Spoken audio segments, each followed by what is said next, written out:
brings up a point I wanted to talk to you about in the New York Times book review that put you on the front page this week. Yes.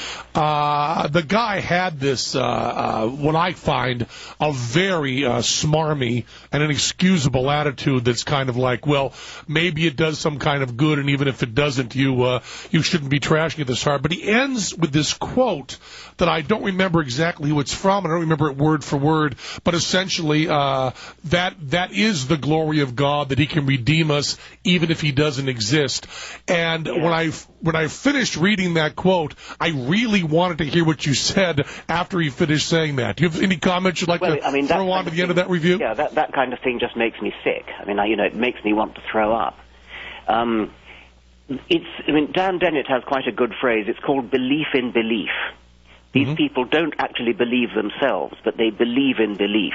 They feel, I mentioned the warm glow just now, they feel a warm glow about the idea of belief. And it's something kind of patronizing and condescending about suggesting, well, of course, we don't need God because we're too intelligent, but the masses do in order to be consoled and comforted and in order to get through life. So whether or not God actually exists doesn't really matter. What matters is the good effect that he can have on people's psychology or on society. I think there's something nauseatingly condescending and patronizing about that. Well, I find that a lot of the attitude, what's considered the liberal attitude toward religion, and even the attitude toward tolerance, as the word tolerance is often used, it is interchangeable with condescension. Yes. You know, if these Muslims want to wear veils, well, kind of let them. We know it's not that important and they have to have their rights and so on. And it seems like the only way you can respect someone who is a hardcore Christian is to say, I disagree with you, you're wrong. And I found it in, when we do our show, a lot of people confront me afterwards talking about religion. And I find that I get along much better with the fundamentalist Christians than I do with the liberals who because at least they don't have the condescension. Yes. At least they'll look me in the eye and say, you're wrong. And I can say that back, and it seems like you can have a discussion. Have you found that at all? Yes, I think that's very shrewd. I mean, I agree with that. The thing that really pisses me off is that, I'm quite happy to respect anybody enough to argue with them. That's what respect means. You argue with them and you take seriously what they say and you tell them why you think it's wrong. What pisses me off is the attitude that religion has to have a kind of special wall of respect around it. You're not allowed to criticize it.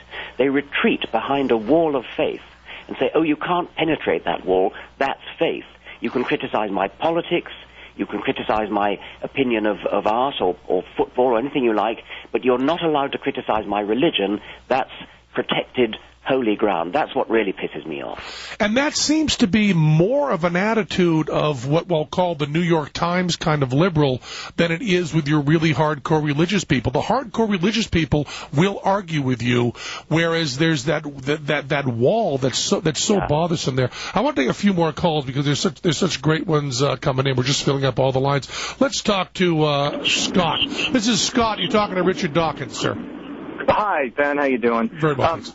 Richard, I apologize. I don't know of you, but that's okay. I was on the radio a little bit ago, and I really, really enjoyed the conversation. I love that, and I definitely agree that humanity over the ages has had to, I guess, based on some instinct, has to believe that there's something bigger than themselves, and therefore they have to have some belief system and they have to work within that, and that has worked in some regards. It's also gone bad in some regards.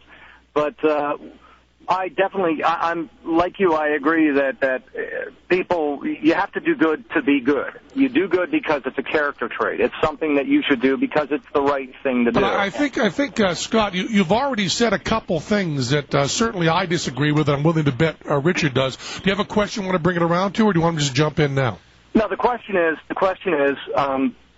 do you think that although we have religion out there and people do blindly follow it and they're being good because of that as opposed to being good because they should be good, has that in some regards helped society because it's prevented some bad stuff. I know, obviously, many of the wars have been created by religion. Let him jump in and answer that, Scott. Go ahead, Richard. I doubt that. I mean, I'm all for people being good, but as you say, people are good for all sorts of reasons, and I doubt if there's any general tendency for religious people to be good. What interested me about the beginning of your question was when you said people need to believe there's something bigger than themselves. And of course I believe there's something bigger than myself. I mean, I believe that the universe, there are unknown things in science. There are things that science I totally agree, yes. is going to discover which will simply fill us, will shatter us with awe. If we could come back in 1,000 years and see what scientists have discovered, we should feel so puny, insignificant today compared with what science will tell us about the universe. So yes, there is certainly something bigger than us, but whatever it is not the petty, puny God that people go around worshipping today. Now, do you think I had to hang up because he was getting his cell phone was getting a lot of interference. Yes. But I'll jump in here. One of the things that a good friend of mine has said that I thought was so fascinating and haven't heard many people discuss is the idea that there's this feeling that people who aren't religious are kind of cold and uncreative. Oh God, yeah. And his point is that any 5-year-old can make up Adam and Eve or the world on the back of a turtle or any of the creation myths, whereas the creativity comes in things like black holes, which are so much harder to think of and you can prove. Have you heard that argument made much? Your friend is absolutely right, and I couldn't agree with him more. There are of course, hundreds, thousands of creation myths all around the world. There's absolutely nothing special about the Adam and Eve, which just happens to be the Jewish Babylonian creation myth. There are hundreds of them, and they have some of them at least have a certain poetic imagination to them. But the poetic imagination of the modern scientific view, black holes, quantum theory, and indeed my own subject of evolution is so much more imaginative, so much more poetic, and it has the enormous advantage of also being true.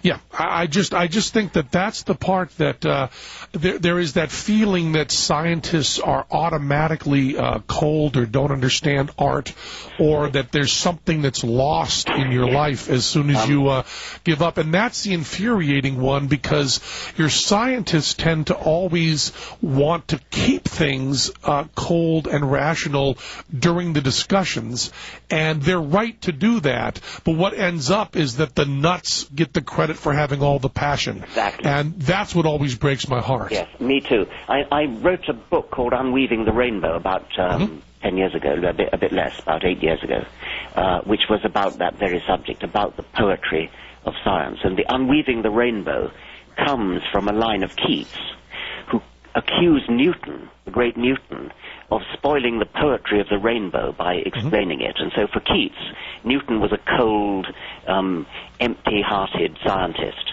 whereas actually Newton's explanation of the rainbow, and by that I mean all scientists' explanations for all things beautiful, actually make it more beautiful and more wonderful and more poetic. And that was the message of my book, Unweaving the Rainbow.